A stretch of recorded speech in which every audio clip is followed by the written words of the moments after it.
Today, I will also declare a national energy emergency. We will drill, baby, drill.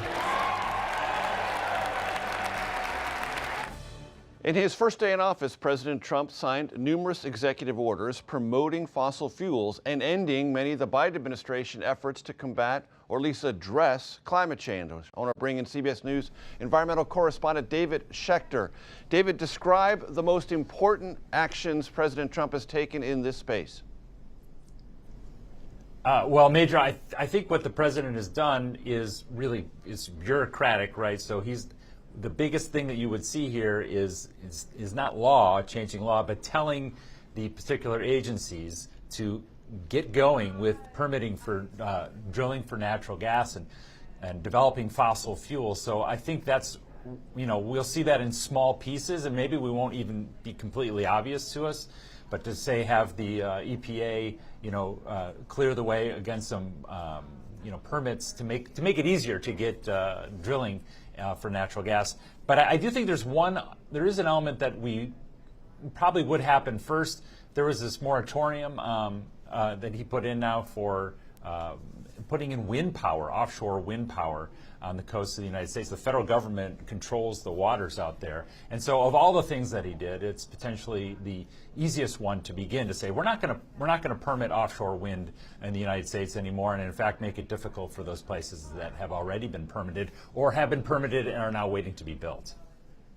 And the president likes to tell stories about wind power, that it's the most expensive, he says, of all the energies, that it somehow is harmful to whales, and that much of the equipment is in some sort of disrepair or rotting somewhere.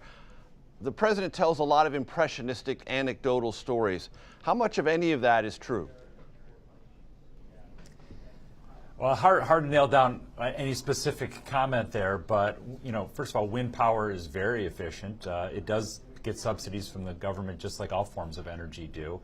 Sometimes I've heard him talk about bird strikes and wind farms killing birds. In fact, the truth is like cats in people's backyards kill way more birds than wind farms do. So in terms of their environmental impact, being concerned that the overall picture is being concerned that they are impacting the environment, they're a net positive, not a net negative. Yes, there are drawbacks to any form of energy that you would put in, but if your goal is renewable energy and a cleaner planet and less climate change, then wind is a big winner. And one of the things that I understand happened in these executive orders was to open up exploration for oil and natural gas offshore.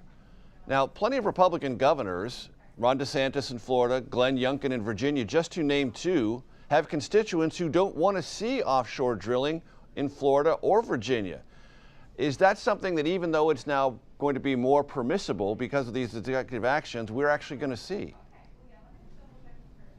I think it's an interesting time because, first of all, it's unclear. So President Biden, former President Biden, said we're not going to do any more of this drilling in the large swaths of our coast.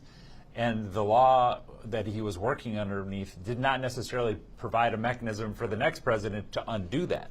So I think you'll see a lot of legal action around a decision like that in particular. When it comes to drilling and when it comes to leases for drilling, these can be held up for a long time in court and through regulations.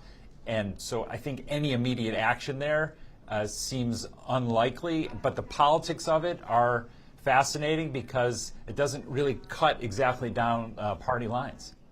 David Schechter, always a pleasure. Thank you, sir.